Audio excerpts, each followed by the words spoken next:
Okay, good morning, everybody. Welcome to our panel on managing human capital talent in K-12. My name is John Kim. I'm a senior lecturer at Harvard Business School. I am also the co-chair of the Public Education Leadership Project, and I teach a course called Entrepreneurship and Technology Innovations in Education.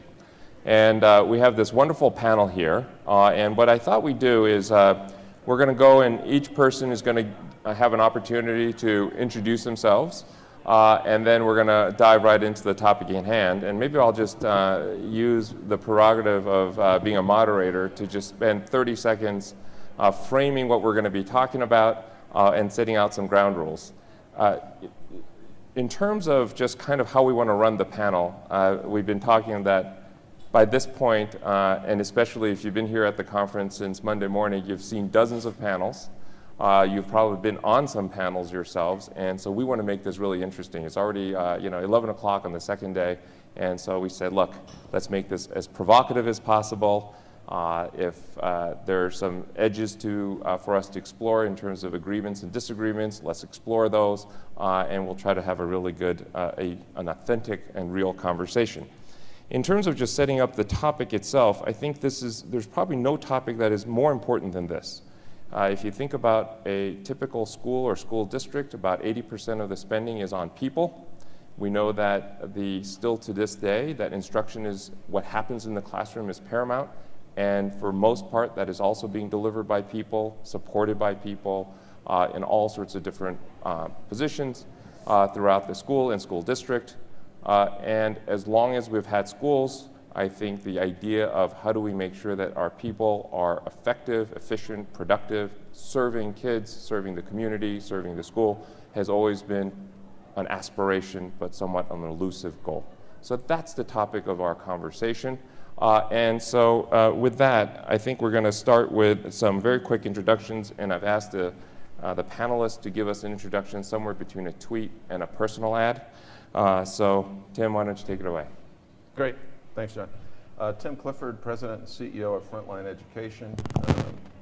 Have been with the company about 2 years and had a career prior to that in human capital management software in the commercial space, and have enjoyed the last 2 years helping to build a platform, insights platform across people management in K-12.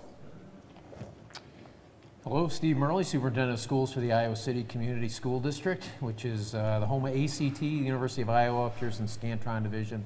I've got about 14,000 kids, and by way of background, I also did 2 tours of duty as an HR director, one in K-12 and one in county government. Hey, good afternoon, everyone. My name is Ron Huberman. I was the former superintendent of Chicago Public Schools. Went on from there to found TeacherMatch, which about exactly a year ago became part of PeopleAdmin, where I'm now senior advisor, and we work on all things human capital in education. Hello, I'm Evan Erdberg. I'm currently the CEO of Proximity Learning, which is a virtual staffing company for school districts. When they can't find a teacher, we actually stream them in live. Before that, I worked for Teachscape, which was one of the largest human capital management companies in the nation. This is fantastic. I have to commend all 4 of you, because usually when I give people an opportunity to introduce themselves, I have to figure out a nice way to cut them off. So you guys did a wonderful job. But let me just, maybe you can talk a little bit more about each of your companies or your positions with this following question, and I think this will also help set the stage. And Evan, we'll start with you, which is this notion of, look, school districts, as I said before, it's a very intensive, people-intensive enterprise, and there are probably lots of different challenges and opportunities that we can address, and yet you have chosen this virtual staffing model. So tell us a little bit about why you entered the field in this way, your personal strategy or personal, I guess, to use a little bit of a technical term, theory of action about why your solution seems to be the one that has the opportunity for greatest impact. I'll start with you. Sure, thanks. So school districts tend to continue to do the same thing and expect a different result.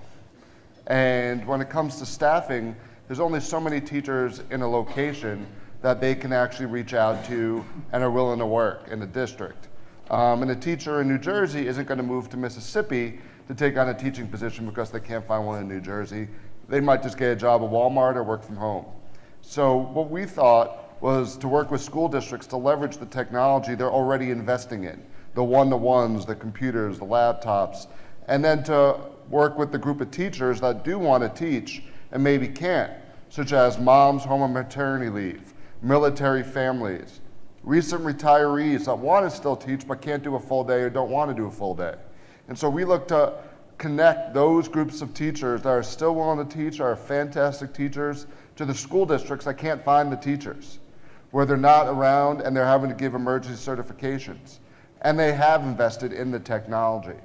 And students, it's the I generation, right? So these are the students that when they go home from school, when they need to learn something, they're taking out their phones, they're going on the computer, they're Googling it, they're going to the Khan Academy. They're used to learning online. And so what we're trying to do is to help school districts break out of their mold and to start adopting and understanding that the I generation can learn online from teachers that aren't there locally. And that they could learn just as well from a teacher that's situated in Illinois, even though the school district's in Alabama. And the student can come in, open up that laptop or desktop, and physically see the teacher sees the student, and class happens as though it's a Skype or, but still engaging. And that teacher could still reach that student, and the school district can now get access to teachers that they never had before. They only had access to the teachers locally or to people who weren't teachers that they gave emergency certifications to. We now open up the market to some of the best teachers in the country, no matter where they're located, can come and work with the school district. So that's kind of why I helped to put this company together and to push us into the online virtual staffing model, because even though there is a teacher shortage, there isn't a shortage of teachers. They're just not willing to move into those specific locales that need those teachers. Okay, great. And Ron, maybe, and we'll come back and we'll get into discussion. I just want to make sure people all know what you've been doing. And Ron, it looks like you've, based on just a little bit of your background, before you became the CEO of Chicago Public Schools, you were also running a very large organization with lots of people, I guess as a transit authority as well. Yeah, lots of different roles. Yeah, so tell us about the company you founded and why you went into this portal. Yeah. I'd love to. The genesis of TeacherMatch, which is the company I founded, goes back to an issue that I spent a lot of time thinking about as superintendent of schools in Chicago, which is if you look at the plethora of all the research in the field, right, fundamentally nothing has yet displaced, evolved a great teacher making the greatest difference, and an ineffective teacher not making a great difference for kids. And so as superintendent, I used to say, if we get everything else wrong about how we lead the district, we fundamentally had to get three things really right. It was the teachers that we recruited and ultimately hired into the school system. It was how we developed those teachers to help them be as effective as possible. And then it was which of those teachers we ultimately selected to run buildings as be building principals. And I said, if we could do those three things incredibly well, all of the other noise that comes with managing human capital and running school systems will also all work. But if we don't do those things right, nothing else that we do will actually move the needle. And so the founding of TeacherMatch was building tools through technology that were scalable, that would enable school districts to make more effective hiring decisions about teachers. It would be tools to help, once those teachers are hired, understand how do you really help them succeed. What does that mean? It's what PD at what dosage, delivered in which ways to make a difference, and then understanding which of those teachers have the right leadership skills to really effectively lead. And so PeopleAdmin now, which is what TeacherMatch was, is a company that's deeply focused on how you recruit and hire talent, how you develop that talent, and then ultimately how you manage that talent for success. And that's very much what we're about, and it's very focused on the marriage of the transactional side of school districts, where things have to work, with high-level analytics to make really informed decisions about how you do those things. Maybe just one follow-up question, and then Steve, I'm going to come to you last because I'm going to ask you if you would buy any of these products. You're the sample of one. But Ron, maybe just one quick follow-up question: was your system additive or replacement to what people were doing, and as you saw it out there?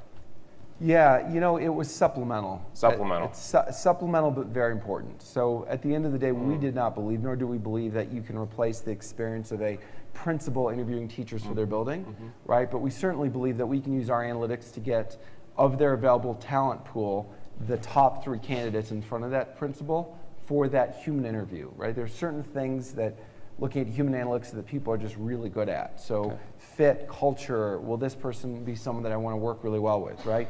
But does this person understand instruction? Harder to get at in an interview, right? Do they have the right basic cognitive skills? Do they have the right attitude and disposition?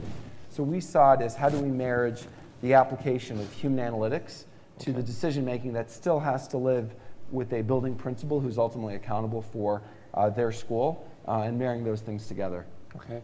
And Tim, how about you? Frontline seems to have a wide array of different tools and platforms, and you guys are building that out. And so, what's the strategic goal, direction that you're addressing this important issue? I would say that data and insights, similar to what Ron just mentioned, is critically important. I think school districts have run with a dearth of data to make decisions. And so we've built first we put a team together, as you mentioned. It's having the right people that are going to build the organization. So we put a team to place that's really got a great blend of ed tech experience, but also have built these solutions at the enterprise commercial level, where this revolution has already taken place 10 or 15 years ago. And so we've got an experienced team that set about building the widest platform in the space, from hiring through professional development, sub-management, evaluation. We do special ed, we do paraprofessionals, so it's really managing all of the talent that you have in the school district. But based on the way we've built the company and the number of acquisitions we've done, we have the largest data set in K-12.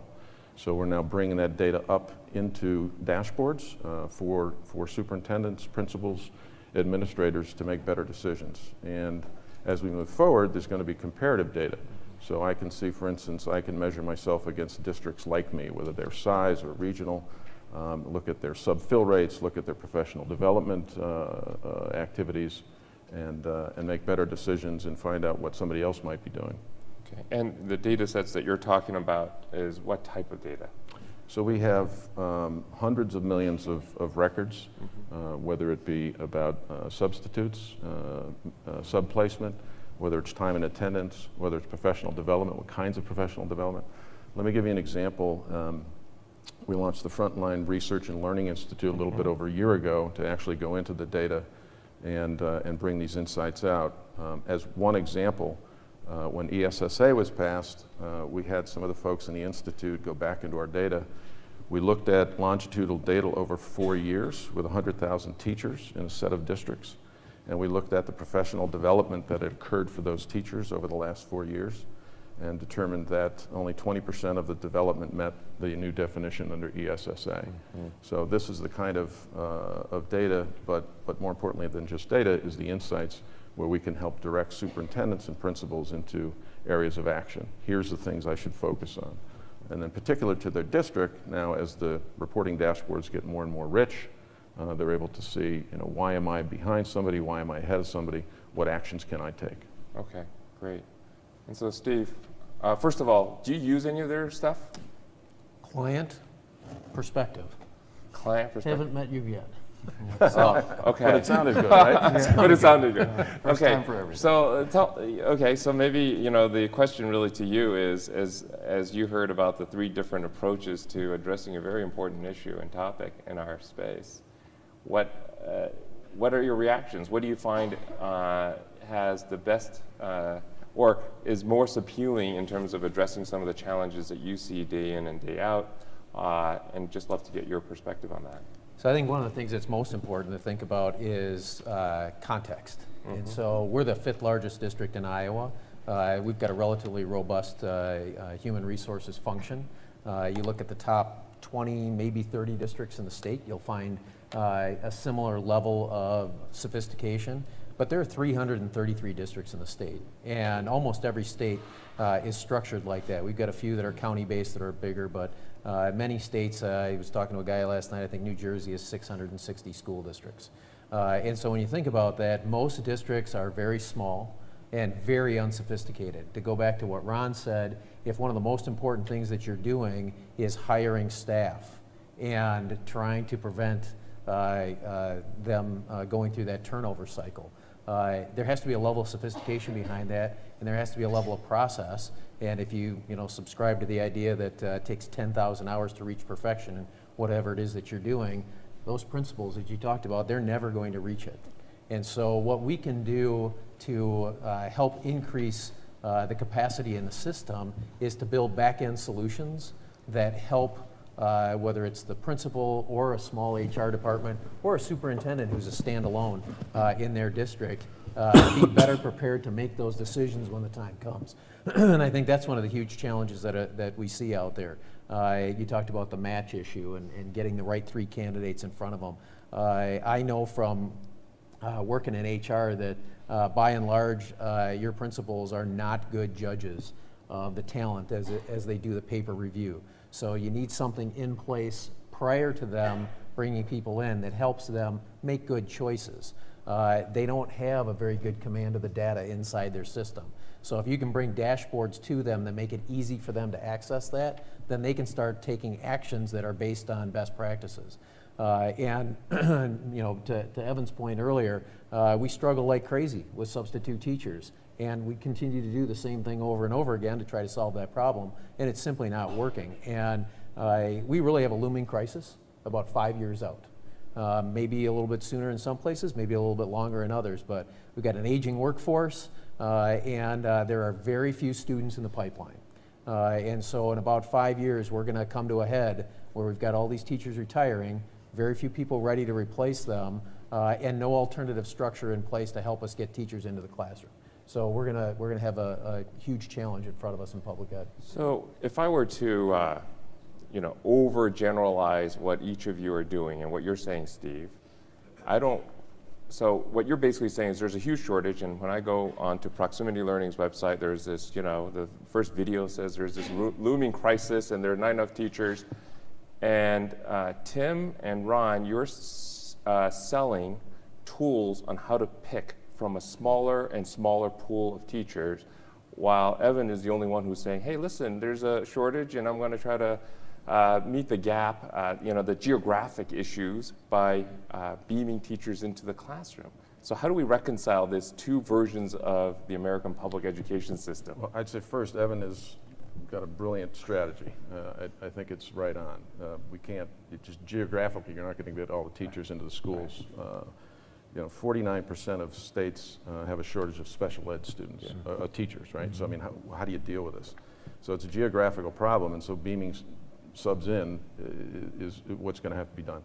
I think the other thing that's really important is, up until now, if schools have been using an automated applicant tracking system and they're posting jobs out on the web, well, it's one thing to post a job on a web, but it's like a retail store. You're hanging your shingle out and you're waiting for somebody to come by and say, I want a job, right? Right. So what we've done now is we're creating talent pools.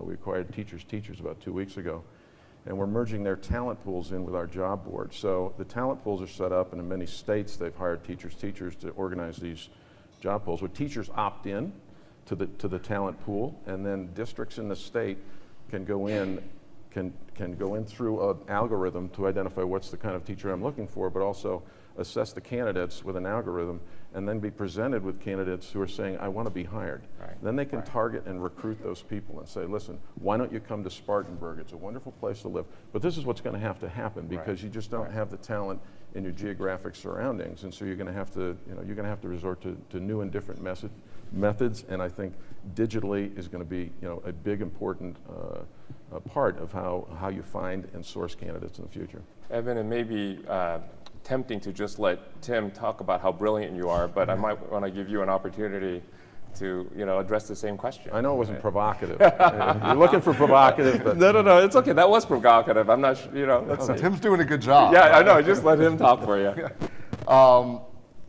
What we're trying to also deal with is systems that haven't changed in 100 years. Right.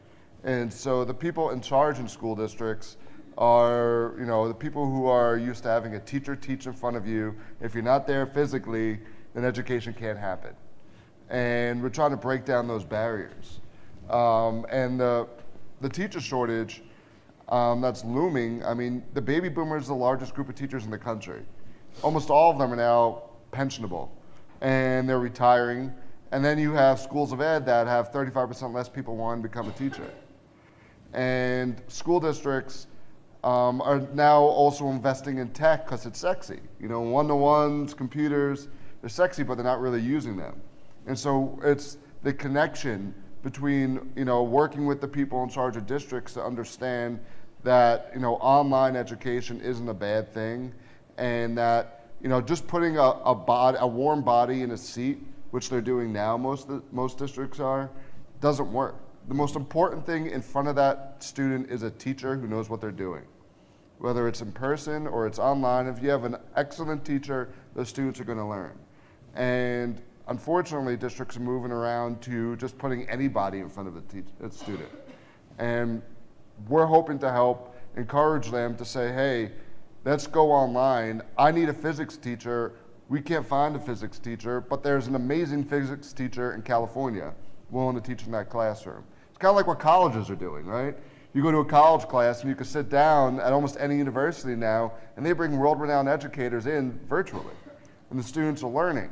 We're hoping to really help school districts understand the value of that virtual education. Can I disagree with Evan? Yeah, please, after you called him brilliant. After I called him brilliant, well, you want provocative, so I have to. Yeah. No, I think one of the things you said, Evan, about technology is not going to solve all issues. I would say that how we apply technology is going to be a real differentiator as we go forward. And I think you're looking at social platforms and you're looking at devices and formats in terms of how information is presented to teachers, administrators, and how people make decisions. As an example, we launched a big release of a mobile platform, and within 2 months, out of 8,000 teachers, we had almost 80% of the teachers were active on the mobile platform. And this was after somebody had mentioned to me, don't do mobile in school districts because nobody uses mobile. And I just thought, that sounds insane. And so we have, you know, within 2 months, 80% of the teachers are on their mobile platform. So you have to figure out how to present information and how people are going to use it. People are mobile. People are walking around the school building. They're not chained to a desktop. So I think we have to be even more innovative. And some of the things that we think about today are going to be outmoded in a year or two, and we have to really be thinking ahead. Yeah, also, one other thing too is the new teachers coming in at a school are the millennial generation. Right. You know, and they want to be excited about their job. They might not want to stay in one place. They're used to using tech. So even if it's not our solution, a district needs to be able to capture those new teachers and make that job sticky, because 50% of all teachers leave in the first 5 years, right? That's something they really need to reduce to help with this problem of not having enough teachers. Well, let me bring Ron into the conversation. Ron, there's a fundamental assumption when you are talking about a matching process, matching and development process, because it's not just on the front end. And there's an assumption that there's some sort of a supply of teachers from which you can actually do a better matching, I think. Yeah. So given this conversation, what have you seen and how does your system help that problem? So I think as we think about globally, or we think about in the U.S. context, the teacher shortage, it's not in all areas. So urban areas are not experiencing teacher shortages the way that you have in rural and other areas. And if you follow many of the demographic trends, you'll see what that looks like. From our perspective, we think of how do we apply data analytics to think about this problem in a meaningful way, right? So you have areas where you've got urban core, right, in lots of places where we see you actually have a ton of applicants. And the challenge is figuring out which of those applicants are most likely to be successful. And by the way, that's not a simple data question, that's really complicated. Right. To get to that answer, we built what is the world's largest database that associates actual students with specific teachers longitudinally to understand what is the impact of academic gains of teachers on students. And it turns out fundamentally you need 4 things to be a really effective teacher. You need cognitive ability, you need professional knowledge, you need attitude and disposition, and there are things about your credential background. Right. And you can't cheat that, meaning if you have teachers that don't have those competencies, right, in today's educational world and the setup, they're simply not going to succeed. So I think to Evan's point about a warm body won't ultimately, school districts, it's a death spiral, if you will. So we need to disaggregate the problem, and so we can say, okay, there's certain areas that don't experience the problem. In other areas that do experience the problem, the challenge is not PD, I would argue, because if you look at professional development, okay, professional development not highly focused, not reinforced in the classroom, not practiced on a regular basis, is not terribly effective. So the way, at least our approach on PD management, is against using diagnostic instruments, right, to help both through capturing good observation, through teachers driving their own online learning diagnostics, to understand what PD is going to make a difference with what dosage supported in what ways specifically that you can measure, that's going to take a teacher that we know on day one is going to struggle because they may have not had the training and the background or the skills and abilities to be a great teacher. Yeah. And then how do we figure out what is the right level of investment in that teacher to get them to a place where they're going to have really great feedback and impact on how students learn. So on this long-winded answer to that, so I think there's a tremendous amount of nuance that will matter on how we think about this problem. But we also need to think about kind of as this world is 1.0, 2.0, and 3.0, which is what is the relationship of technology and virtual, all these things. Right? We're very much in a 1.0 world right now. And that might mean in certain schools you're one-to-one on a device, right? A teacher is leveraging a dashboard or some tool and using some data to manage and differentiate how they're leading a classroom. Right? 2.0 begins to flip that, which we've heard a lot about, which there's very few examples of that, right? Where the online learning is occurring technologically and the teacher is stepping in at certain points, right? Okay. And 3.0 becomes substantially more fluid. And so as we think about managing human capital in that context, I think it's going to change really fast. And I think this teacher shortage for innovative districts that are going to have to deal with it and care tremendous amount about the talent they bring in the door, they're going to move from 1.0 to 2.0 a lot faster, right? Not because the technology is so compelling, because there just won't be another choice. But, okay, let me bring Steve into this because I heard you say, and in my experience with working with literally hundreds of districts, it's typically not the tool, but it's the human, it's a change management aspect. It's, you know, you can give teachers and principals all sorts of data analytics and dashboards and all sorts of cool stuff. But they may also say, you know, it's worked for me for a long time. I have a lot of professional and judgment. I have a lot of experience. I know what works. So as you hear, Ron, and you're considering that type of a tool, which sounds very compelling, by the way, what's going through your head? I mean, is it the tool or is it really more of the organizational change management aspect of it? Well, what you described is the person looking in the rearview mirror. Okay. And yeah, that stuff did work, but it's not going to work because I think one of the things that we've got to recognize is that as the teacher population shrinks and as states begin to deregulate, we really move into a seller's market for teachers. And we're already starting to see that out there, where districts that have a shortage and have capacity, a lot of times urban or suburban districts, can go out and buy staff. So they can go out, they can put premiums on staff that they need in hard to fill areas, and they can bring those folks in, and in a zero-sum game, they're simply taking them out of some smaller, probably more rural district, and bringing them into the suburbs of the city. But that increases our cost. So you go back to Evan's comment, if we're going to lose 50% of our teachers in the first 5 years, we can't afford to do that and ratchet up the costs that we're using in the recruiting process. Right. So we've got to get a lot smarter about it. So I can't look in the rearview mirror like you just described that principal talking about. We've got to look out the windshield there, and I've got to recognize that it's unlikely that that principal has the time, energy, or inclination to get as good at the recruiting process as they need to be successful 3 to 5 years out. So as an institution, then what do we do to look at bringing in support structures for those principals and those who are doing the hiring so that on the front end, they do a better job bringing people in who are going to be a good fit in the organization, who we can tailor PD to, who don't wind up in that 50% that drop out at the end of that 5th year or somewhere before that. Because the other thing is, and I'd push back a little bit on Evan and as a practitioner, is that in some cases I'm going to have a hard time selling that to parents. As a substitute, absolutely. Full-time in front of kids, not today. Maybe 3 years from now, maybe 5 years from now.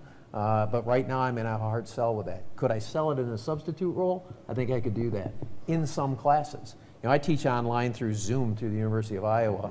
I've got motivated students in there, and even then, they're getting up and walking out of the room, and kids are coming in, and their dog's jumping around, and I'm trying to teach, and I'm watching all this distraction going on out there. Those are graduate students that have paid big money to be there. When you've got 8th graders on a Zoom lesson, I'm not going to choose to teach that. I think that's going to be a bit of a struggle. Yeah. I mean, I think, in urban school districts, I saw the statistic that up to a month of a year is taught by a substitute.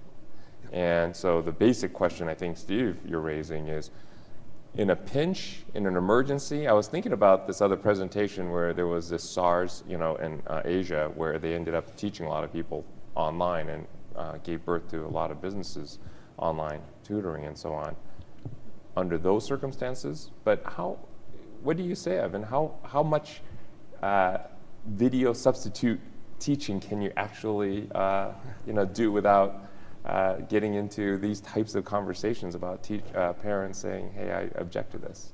Well, he kind of proved my point that I said earlier, that the older generation can't accept it.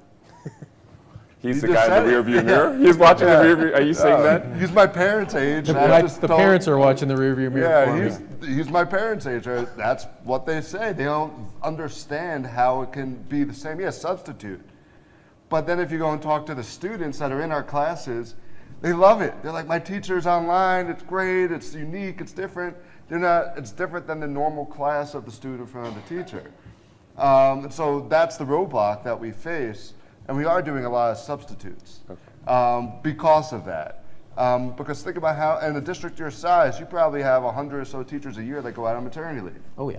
And what do you do during that time frame? Find the warm body we talked about earlier. Exactly, and instruction stops.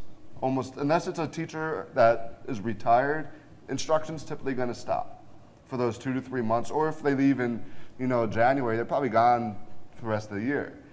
So bringing us in allows you to continue instruction. But it's that roadblock of people not thinking, well, online can't work. It's not the same as having a warm body. But again, just putting a warm body there, that teacher or that warm body is not always a teacher, and they're a babysitter.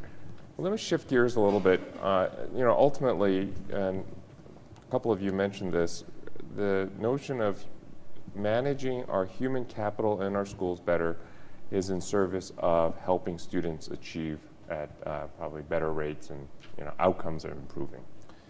So maybe, Tim, I'll start with you. As you think about asking school districts to make investments into your systems, and you have a compelling story about how to manage your teachers and all that, what's the ultimate way that they should measure your performance, your system's performance?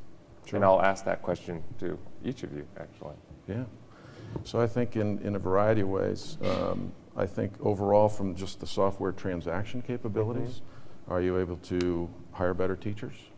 Are you able to develop and retain your teachers at a higher rate? In special education, are you recouping all of the Medicaid dollars you should be recouping? Across the board, there's many proof points. What we do is help you build a more effective and efficient school district. There's a lot on the efficiency side, ROI, that can be clearly identified in terms of the cost of these solutions, which is a minor subscription, frankly, in the overall district budget versus what comes back in terms of avoidance of human capital effort or time returns, so teachers and administrators can do other things. It's just very efficient. Beyond that, I would say that the data insights are really important in this whole endeavor, and I think data-driven is where where we have to go. I think school districts in some cases have just not had access to the data because there's a lot of manual processes. I mean, we can look at the top 50 school districts in the United States and say, gee, there's a lot of technology at work, but most school districts, which we deal with across America, have a lot of spreadsheets, there's a lot of manual process, and when you have that, you can't get data, you can't get information, so you can't make decisions. I would say that those are the ways that you can measure kind of the outcomes using our platforms. If I can come back to if I can, just sure. One thing that Ron said about PD not working that well. I think that's true in hindsight. And our study showed that the PD that had been performed, 80% of it does not meet the new definition of ESSA. and really abhorrent statistics when you look at the 6 parameters of which define what appropriate PD is. Only 8% was in a data-driven format. Only 13% was sustainable. I mean, so this is sending people out butts and seats for a day to come back, and we know that adult learning principles, that just doesn't work. So I think as we move forward, having appropriate PD can help to grow better teachers. And I think because of the teacher shortage, and I don't agree that the big schools are fine. Not all big schools are fine from a teacher shortage perspective. You can't hire enough of the best teachers possible into your district. You're just not going to do it. Right. So you have to grow teachers. And I think PD is an important part as we go forward of making sure you fulfill that. Before I give Ron a chance to answer this question, then Steve, I'll come back to you at the end again. What is appropriate PD in your mind? Like, give me a description or give me an example when you're talking about an appropriate PD that works and is more aligned to what our situation demands. What does that look like? Sure, it's appropriate, broken down into smaller segments, smaller pieces. It's more frequent. It's in classroom. It's collaborative, so it's working with other teachers to collaborate on what you've applied and what the outcome has been. I mean, those are examples of what good PD is all about. Okay, great. Ron? Yeah, I mean, I think I would agree with all the above. I think the challenge is when putting PD together, right, as a school system, is how do you do all those things effectively, right? What does that ultimately look like? And if we really disaggregate the problem as well about the comment on urban school systems, right? Even inside systems. So if I look at one of our partners is Miami-Dade school system, 4th largest school system in the country, right? Really good example. They've got schools that are swimming in applicants, and they've got schools that have terrible shortages all in the same district, right? So you have high-performing schools inside a larger district, and the challenge for districts like that is not just simply I got to hire, but how do I get my top caliber hires and my most seasoned teachers to go work in my toughest schools? Right. I had the same problem in Chicago Public Schools. That's where the level of analytics and data is super important. So if we use that just as a real-world example of something that's working, Miami said, let's go do 2 things, right? One, let's create 4 regions and create pool hiring in 4 regions versus site-based.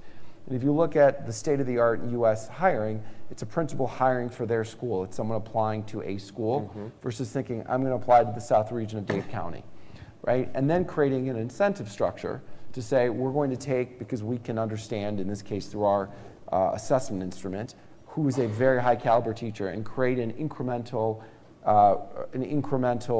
incentive for them to go to these toughest schools and then stay in the toughest schools.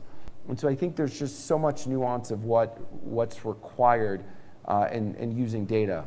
And I'll just say something that, kind of, there's this, that we've said a lot today, there's not been enough data. I would argue the opposite. When I became superintendent of schools, I was swimming in data. We have so much data that it's meaningless, right? The challenge is, if we look at any of our businesses, right, we're going to point to 3 to 5 levers that really matter for us, right? Growth matters for businesses like ours, so what's a lever, right? How do we sell more of something, right? There's things we can turn to. What school superintendents generally lack is if you said, what are your 3 biggest levers that you can pull on scale that will drive student achievement, okay? And the answer to that is never a silver bullet. There's not like, if we just go do X, right? If we go do X in the following ways with the following schools, with the following group of students, and that level of nuance matters a lot. So I think part of the challenge for us as providers and folks who serve these districts on behalf of their students is when we think about that, how do we help them peel the onion and then help them understand what levers are going to impact student achievement disaggregated within their own district, right? Because again, if I think back to Chicago, I had 700 schools. What certain schools needed in my district in certain neighborhoods was so fundamentally different than others that if I tried to create a one-size-fit-all solution, one is I would fail politically, right? Because I'd have parent revolt. But more importantly, we wouldn't be serving the students right. And so I think the idea is there's plenty of data. Let's figure out how we make meaning of this data to come up with those very clear opportunities for action that matter and can create meaning out of all that data. I think the sector is data-rich, information poor. Very much so. Right. I would agree with that. And So, Ron, if I hear you saying the way you're being measured on your performance is a lot on some very basic measures about getting, filling the roles that's needed inside a large district, and then you're trying to link that to more, I guess, secondary and tertiary effects of student achievement longer term. Is that what I'm hearing you Right. say? So if I were to reverse funnel it, the way that I would say, when you put us in, this is how you should ultimately judge us, right? You should ultimately judge us on down the road, and we measure this in partnership with our districts and our research consortia, are we improving student achievement, okay? And that's the bottom line. And the way that we should be impacting that, and the way that we can articulate that, is we can say, of your available applicant pool, right, here's how you maximize, here's the top quartile of your pool, and you need to work really hard at recruiting them, right? Because we have great tools, we have a great product called School Spring, we can grow the N of applicants. But that doesn't mean a whole heck of a lot, right? What you want to understand is, of those applicants that I can actually reach out to, right, which ones do I want to focus on? So how do I get those right candidates in? It's being able to provide back to you as a school system and articulating very clearly, here is which teachers need which PD and which dosage, because it will have the greatest meaning to them. I might need classroom management, right? You might need basic curriculum mapping, right? Because you're all over the map with plan, right? Whatever it might be, that level of insight so that you can make super informed micro decisions at the school level, at the building level, at the area level, is ultimately the formula which we can be held accountable for then improving student achievement. So I think Ron's making my argument about data. So schools are swimming in information, but it's not really data. And so I agree with you that when you can mine and get down to the real data, you can make decisions. Almost every school that I go into, district I go into, I say, how many employees do you have in the district? And I can't get an answer. So that's an example of how we're swimming in all sorts of information, but there's no real data and no real insights to make decisions. How about you, Evan? How was your performance judged? And I'm going to kind of go with a little bit more provocative thing with that too is, since we're a private company, we have several hundred teachers on staff. We're not unionized, right? Yeah. So I could pay on performance. I could also allow the teachers to be a lot more creative, because unions tend to stop the creativity. I allow them to work in groups together and develop their own professional development and pay them to do it. We set up where we have chairs and leads, and I promote teachers, within 1 year. So they're not looking at a scale like almost every district has, where if I work 1 year, 5 years, 10 years, we really tie their performance to how the students do as well. So if our students are excelling in assessments and grades and the districts are coming back happy, I can then incentivize them. And so that incentivizes them to do professional development more as a group. And also they're not held to having to be at a physical school to do PD. They can do PD at 8 at night, on the weekends, and we encourage them to do that because we're not held to union restrictions, where they can't come together at certain times because they have to be paid extra for that, right? We don't have those types of problems, which school districts have, which really halt creativity, because the union stops creativity. So, Evan, let me just get a spectrum here. I imagine there are school districts that use your service for 1 day of substitute teaching. What is the other end of that spectrum? How many days if I were a parent and I had a student in a school district that is a partner with you, what's the most amount of time that this student will be learning a subject from one of your teachers? All year. All year. 80% of our revenue is year-long contracts. And it might not be a district expecting that. It might be them signing an HR contract with us saying, oh, we need a physics or a Spanish teacher, but we're going to get rid of you when we find one. That's great. They never find one. And so we do parent-teacher conferences, we're doing the report cards, we're managing their IEPs. It's just like a regular teacher is. The majority of our teachers are actually there almost all year long, because the district doesn't come in expecting that, but they just don't find a candidate. And they fulfill it with you. So Yeah. Steve, what's your reaction to some of the way in which each of our colleagues here are describing the way they make their pitch in terms of performance? So I'll start and go left to right here. So In terms of that, providing the information in an actionable manner, Yeah. that's one of the reasons that we're working with you, because our principals have a million things to do every day, and they simply don't have time to do data analysis. You can give them the data, like you said before, you came in, you were watching it.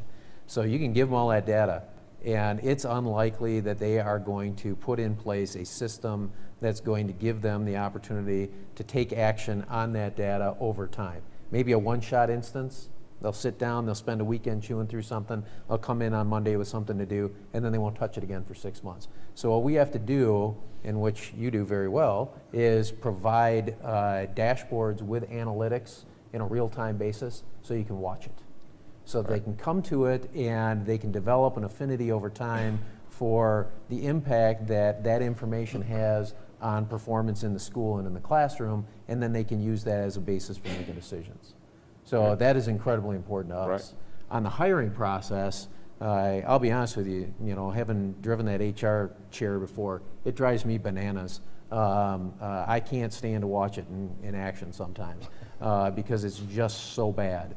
And figuring out a way to do pool-based applications in larger districts takes the, we just did the Derby, takes the judging of the horses out of the process. Because most people, when they go to the Derby and throw their money down at the window, they don't win. That's how they fund their organization. That's not the way I want my principals doing that. Some are really good at it, some are mediocre at it, some are horrible at it. And yet they all need to figure out how to get good teachers into their classroom. And so how can we scaffold a system around them that allows them the opportunity to make that decision, but does it in an environment in which they have the greatest chance of making a successful hire? Because the ones that don't, the ones that are at the bottom end or in the middle, they're the ones that develop all that churn that we talked about before. They bring teachers in that probably shouldn't be in the profession, or they bring teachers in that should be in the profession, but they don't know how to give them professional development in a timely manner that gets them up to speed so that they stay with the profession. So we spend an inordinate amount of money on the front end of the process, but there's very little analysis on what the rate of return is for us. And if we really dug into that data, I think one of the things that we would discover is that there's a lot of money that is walking in and walking right out the door every year because of the transition that we have with staff. True cost. Less with me where I'm at right now. We're kind of a destination district, and so we talked about this earlier. I have no problem filling even hard to fill positions. I wind up, believe it or not, I had a Spanish teacher go out in my freshman kids class this year, brought in a fully certified Spanish teacher to cover for him. Why is that though? I'm in a university town. I've got the kind of talent pool that doesn't exist in most communities. I didn't have that in the last district I was in. So, when I think about what you're talking about, long-term subbing and bringing folks in for that, that's a paradigm that I can actually shift today. Because if my parents are given the choice of having a student or having a teacher in front of their students that doesn't speak Spanish for 8 weeks of a maternity leave versus putting a Spanish teacher in via computer that has the opportunity to actually teach so that the kids are making progress while the teacher's out, I can sell that. I can definitely sell that. I'm having a little bit harder time in 7th grade social studies with that, but definitely with some of those really specialized classes at the high school level, I can sell that today. Now, as we move forward, I think we're going to have a transition in what our parents expect. And so I think that's where a real opportunity lies there, because we talked about this as we were coming in. That role of seat time has got to be addressed here in the very near future. And when that changes, when we finally get past the 1,080 hours that we've got to have kids sitting in a chair, that is going to completely generate new alternatives for us in public school that don't exist today. And that's where, back to your earlier comment about who's going to do 2.0 and who's going to do 3.0, if you're in place today, if you've built a system that's rigorous and deep and gives you the ability to do the kinds of things that we're talking about here, you're then poised to take advantage of it when some of those restrictions come off the system. But I think when you look across the 14,000 districts in the country, if you told them all today, no more seat time measurement, you don't have to do it, tomorrow, you might not see much of a change in about 13,000 of those districts. So Steve and the rest of the panelists, I think we're running out of time. Maybe I'll just summarize by saying, as you think about the school district and the fact that we invest most of our dollars into people, each of you are tackling this issue really with a combination of both understanding the human capital challenges and the power of technology and harnessing that together in an integrated way, whether it's on a platform basis, whether you're thinking about an integrated way to manage the professional life cycle of a teacher, or actually providing virtual teachers. So I want to thank you for all the work that you're doing. Please join me in thanking our panelists for the wonderful work that they're doing and having us here. And I think we're done. Great. Thank you very much, everyone. Good.